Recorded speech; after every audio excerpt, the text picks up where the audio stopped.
वहाँ से हमने शुरू किया। वहाँ से प्लानिंग बनाई थी कि पहले यहाँ पहले मुकाम पर पहुंच गए हैं।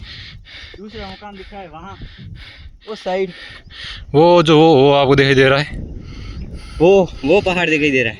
हमें जाना है वहाँ और उसके बाद फिर हम जाना है उधर। वो और अभी फिर वो सामने जो बांध दिखाई दे रहा है उस बांध पे, वो वहाँ पे। और साथ में आपको बहुत कुछ देखने को मिलेगा। कमल जानवर कोई दिखा देंगे। ये इधर गाय घूम रही थी अभी थोड़ी देर पहले। आपको सब कुछ। वो देखो झरना दिखाई दे रहा होगा आपको। अरे डब्बा में उम्मीद तीर्ण हो, स्लाइडिंग कर दो। झरना दिखाई दे रहा होगा आपको। मिस कर दिया हमने उसे। कोई नहीं कोई गाइस, बात नहीं, आगे भी बहुत आएंगे। हाँ ये देखो गाइस,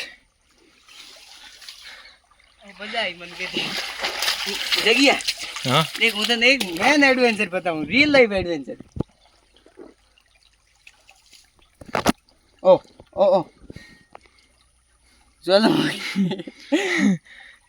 ऊपर बड़ो पानी कौन।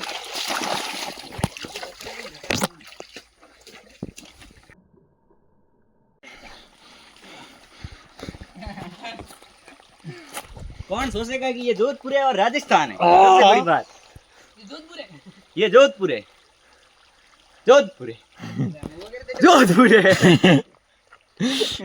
अरे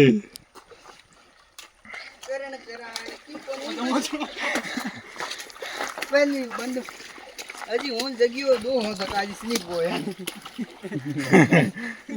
ले मार ऊपर डालो, अंदर डालो।